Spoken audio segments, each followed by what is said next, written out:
Veamos ahora del modelo Heck-Sherolin la parte relacionada a la asignación de recursos que hay en la economía. Para tal motivo vamos a utilizar una caja conocida como la caja de Edgeworth para ver cómo se utilizan estos factores en la economía. Entonces tenemos que, como lo habíamos comentado en videos anteriores, que si no se alteran los o la relación de precios de los bienes, podríamos tener entonces en cuenta cómo se utilizan los factores, ya que debido al teorema eh, Stolper-Samuelson, veíamos que hay un efecto cuando hay un cambio en el precio de los bienes con respecto al precio de los factores. Pero bueno, manteniéndose fijos los precios de los bienes, podemos saber entonces con exactitud cómo es la utilización de bienes en la producción, perdón, la utilización de factores en la producción de los bienes. Entonces, empezando con la gráfica, si en los ejes tenemos a cada uno de los factores para cada uno de los bienes, en este caso para el sector telas, podemos dibujar eh, una relación que nos diga qué tanto utilizamos de cada uno de esos factores en la producción de este bien. Bien se pueden utilizar las isocuantas, pero bueno, omitiendo las isocuantas podemos ver la recta que une a estas isocuantas para la producción de tela. Entonces, como habíamos dicho, la tela es intensiva en el factor trabajo, por lo tanto utiliza una eh, cantidad de trabajo mayor que de capital. La pendiente viene dada por la relación capital-trabajo, que si la contraponemos con el otro bien producido en la economía, que es el sector manufacturero, eh, tendríamos que ese sector es más intensivo en capital, por lo tanto, su pendiente tendería a ser más inclinada. Lo vamos a contraponer, perdón, en el sector alimentos, y bueno, vemos que la relación capital-trabajo, bueno, allí es mayor, por lo tanto, tiene una pendiente más inclinada. Poniendo estas líneas podemos ver entonces que la tela para ese punto de producción utiliza una cantidad mucho mayor de trabajo que de capital. Esto es relativamente hablando, ¿no? Como lo habíamos especificado al principio del modelo. Y en el sector alimentos vamos a tener una mayor cantidad de capital para la producción en ese punto que de trabajo. Entonces, bajo estos hechos podemos determinar qué tanta cantidad de recursos se destina para la producción de cada bien. Si incrementamos el factor capital, gráficamente lo podemos ver en la caja de Edgeworth al expandirse esta hacia arriba, ya que estamos graficando el capital en el eje de las Y, podemos expandir la caja de Edgeworth y por tanto la línea que expresa las combinaciones de factores para producir alimentos tiende a recorrerse hacia el nuevo origen de los alimentos. Podemos ver que esa nueva combinación trae una relación capital-trabajo mayor para la producción de alimentos y vemos que el uso de los factores para la producción de tela disminuye. El trabajo disminuye más que proporcionalmente que lo que lo hace el capital. Por lo tanto, si hay una expansión o un incremento de capital, tiende a disminuir la producción del bien que es intensivo en el otro factor, es decir, el trabajo. Por tanto, el capital y el trabajo que se usaban en la producción del otro bien, del bien tela, se usan ahora en la producción del bien alimento. Sin embargo, la producción de los alimentos aumenta más que proporcionalmente. Para ver esto, que se conoce como el efecto Ripczynski, podemos verlo gráficamente a través de la frontera de posibilidades de producción. Esta es la frontera original y la nueva frontera que nos muestra la producción de alimentos y de tela, nos muestra una expansión sesgada precisamente hacia el bien alimentos, ya que, como lo dijimos anteriormente, la relación de precios se conserva, por lo tanto la pendiente tendría que ser la misma para la nueva frontera de posibilidades de producción. Como observamos ahí, la pendiente en esos dos puntos es la misma. Sin embargo, la producción de alimentos crece y más que proporcionalmente a la reducción de tela, ya que los factores que dejan de utilizarse en la producción de tela ahora se emplean en la producción de alimentos. Sin embargo, este incremento es más que proporcional. A esto se le conoce como el teorema de Ripczynski. Es decir, como ya lo habíamos dicho, los precios se tienen, o si se está bajo el supuesto de que los precios se mantienen fijos, un incremento en la dotación, como se vio en la caja de Edgeworth, en la dotación de un factor, causa un incremento más que proporcional, como se muestra en la gráfica de la frontera de posibilidades de producción, en la producción del bien, que el cual usa relativamente ese factor intensivamente. Recordemos que los alimentos son intensivos en el factor capital y disminuye la producción del otro bien. En este caso, disminuye la producción de tela porque es intensivo en el factor trabajo. Formalmente podemos mostrar el efecto o el teorema Ripczynski de la siguiente forma. Teniendo en cuenta que la dotación de los factores en una economía está dada para los dos sectores, es decir, se emplea el capital o el capital existente que hay en la economía está distribuido en la producción del sector X y del sector y el trabajo también está distribuido para producir el bien X y el bien Y. Si dividimos esa última ecuación del trabajo entre L, tendríamos la proporción de cada uno de los dos sectores del factor trabajo. Es decir, el total sería representado por 1 o el 100%, y a la proporción que hay del trabajo en el sector X le vamos a llamar lambda. Eso quiere decir entonces que 1 menos lambda, que es decir, lo que resta, es el trabajo que se encuentra produciendo en el sector Y. Teniendo la otra ecuación en cuenta, que es la del capital, podemos hacer algunas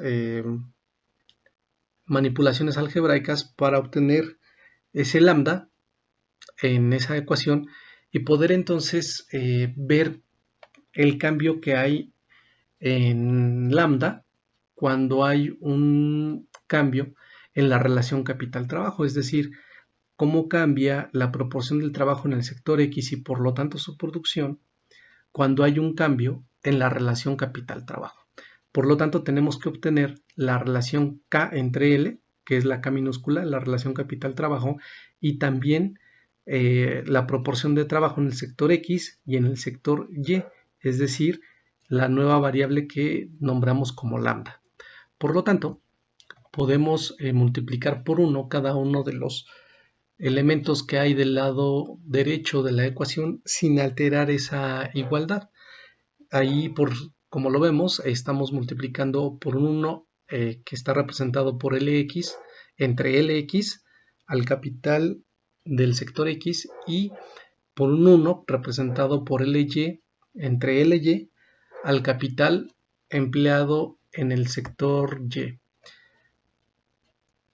Y si dividimos entre L toda la ecuación, tenemos que hacerlo del lado izquierdo y del lado derecho. Es decir, del lado izquierdo dividimos entre L y del lado derecho multiplicamos por 1 entre L a cada uno de los dos elementos de la ecuación. Por lo tanto, si asociamos las variables para obtener lambda, tendríamos precisamente las que aparecen con los puntitos. Lx entre L es igual a lambda y Ly entre L es la proporción del trabajo en el sector Y, es decir, 1 menos lambda. Haciendo la manipulación o el despeje correspondiente, podemos encontrar entonces el valor de lambda, que es igual a Ky menos K minúscula dividido entre Ky menos Kx. Esta manipulación, que es bastante sencilla, se les queda de ejercicio. Esto sería la representación de lambda en función de K minúscula, es decir, de la relación capital-trabajo. De ahí entonces nosotros ya podemos encontrar la derivada que nos dice que si derivamos esta función con respecto a K, tenemos K en el numerador y su derivada es menos 1 y está dividiendo a Ky menos Kx. Entonces simplemente es una fracción que, como lo recordamos, Ky es mayor que Kx debido a que es intensivo el sector Y en el capital, a lo que es el sector X, que es intensivo en trabajo. Por lo tanto, el denominador termina siendo positivo forzosamente porque Ky es mayor, y el signo negativo que está fuera de la fracción es el que nos da el signo final. Por lo tanto, esa es una relación negativa. El efecto es negativo. Lo que quiere decir entonces que cuando hacemos un cambio en la relación capital-trabajo, tiene un impacto negativo en la proporción de trabajo en el sector X, es decir, a un incremento de la relación capital-trabajo que está dada por K entre L. Eso quiere decir entonces que incrementamos el capital, va a tener un efecto negativo en la cantidad de trabajo que se emplea en el sector X. Eso quiere decir entonces que el sector X va a dejar de producir porque va a perder trabajo.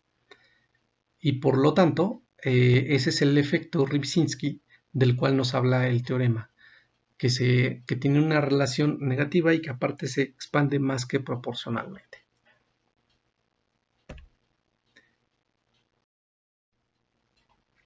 Para ver los efectos del comercio internacional, vamos a ver algunos de los supuestos que se modifican con la inclusión de otra economía, es decir, precisamente hay dos economías, se producen dos bienes con dos factores. Las economías van a tener, o sus integrantes van a tener los mismos gustos. Eso quiere decir que van a demandar lo mismo cuando se enfrentan a precios iguales. La tecnología para ambas economías va a ser la misma, lo que implica que las mismas cantidades o a cantidades iguales de los factores producen la misma cantidad de ambos bienes y se van a enfrentar a diferentes recursos, es decir, a diferentes dotaciones. Se supone que nuestro país tiene una mayor relación trabajo-capital, es decir, nuestro país es abundante en trabajo y el extranjero es abundante en capital. Gráficamente, puesto que la tela es intensiva en el uso del factor trabajo, la frontera de posibilidades de nuestro país está desplazado hacia la tela. Es decir, nuestro país tiende a producir una mayor relación de los bienes entre la tela y los alimentos que lo hace el extranjero. Por lo tanto, la oferta relativa de nuestro país se sitúa más alejada del origen en la gráfica. En la gráfica tenemos mercados de los dos bienes es una oferta relativa y demanda relativa, y estamos relacionando los precios y las cantidades relativas para esos bienes, es decir, teniendo una oferta relativa cuando hay comercio o mundial, y también esa demanda relativa mundial. Como dije, la oferta relativa de nuestro país, que produce más tela, implicaría entonces que está más alejada del origen porque está produciendo una mayor cantidad de la relación tela-alimento, y la del extranjero está más hacia el origen porque produce una relación menor entre la tela y el alimento. Cuando hay comercio, esos precios se ven afectados en nuestra economía y en el extranjero. Es decir, para el extranjero, la relación precio de la tela, precio del alimento disminuye, a como lo hace en nuestro país, que aumenta. Es decir, hay un efecto también de la producción en nuestro país cuando sube esa relación de precios. La producción de tela aumenta, y como su precio relativo al de alimentos también aumenta, entonces baja su demanda o su consumo relativo con respecto de la tela con respecto al alimento. Por lo tanto, hay un excedente de tela, es decir, ese excedente es el que se exporta, y como ahora se demanda relativamente más alimento que tela, se tendrían que importar los alimentos. El efecto que hay sobre los agentes en la economía es que al incrementarse el precio de la tela, sube o se incrementa el poder adquisitivo del trabajo, ya que es el factor intensivo en la producción de tela, y disminuye el poder adquisitivo del capital. En el extranjero, al decrecer la relación precio de la tela con respecto al precio del alimento, eso implicaría que el precio relativo del alimento, es decir, el inverso, el precio relativo del alimento con respecto al de la tela se incrementa, por lo tanto, crece su oferta, es decir, crece su producción, y al verse más caro el alimento que la tela, baja el consumo relativo del alimento. Cuando consumimos menos alimento con respecto a la tela, eso quiere decir que hay un excedente. Por lo tanto, el extranjero exporta alimentos, pero también demanda más tela, por lo tanto, la importa del extranjero. El efecto que hay sobre los agentes en el extranjero es precisamente el contrario que hay en nuestra economía, es decir, aumenta el poder adquisitivo del capital, pero disminuye el poder adquisitivo del trabajo. Estos efectos los podemos ver por separado, precisamente en lo que se conoce como el teorema de Heck-Sherolin, que es precisamente el nombre del modelo y que les vamos a enunciar. Esos resultados se pueden resumir en lo que se conoce como el teorema de Heck-Sherolin. Del lado de los efectos que hay sobre el producto, este teorema se resume como que los países exportan los bienes cuya producción es intensiva en factores en los que están dotados de forma abundante, y el efecto que hay sobre los agentes económicos se puede ver en esta parte. Los propietarios del factor abundante en el país ganan con el comercio, pero los del factor escaso pierden. Dicho de otra forma, un país tiene una producción sesgada, como se había visto con el Rybczynski, y por lo tanto tiende a exportar el bien del cual usa intensivamente el factor con el cual está relativamente mejor dotado, y que ese es el bien que produce más. El otro teorema que habíamos mencionado al inicio de este tema del modelo Sherolin tiene que ver con el teorema de la igualación del precio de los factores. Como tal, lo que quiere decir es que cuando hay comercio, el precio de los factores tiende a igualarse, aunque nuestro país tiene una mayor relación trabajo-capital, como lo vimos en la gráfica anterior, y es a través de los bienes intensivos en el factor trabajo en nuestro país, en este caso, cuando se exporta trabajo. Y para el extranjero ocurre lo mismo cuando, cuando se importan o que nosotros importamos bienes intensivos en capital. Es decir, a través de los bienes se importan los factores. En su forma global, este teorema establece que bajo ciertas condiciones, es decir, los supuestos que habíamos visto de misma tecnología, mismos recursos, y cuando se enfrentan a iguales precios, es decir, iguales gustos, el libre comercio en bienes finales trae la igualdad completa de precios de factores. En su versión local, el teorema afirma que a precios constantes de los bienes, un pequeño cambio en las dotaciones de factores de los países no afecta el precio de los factores.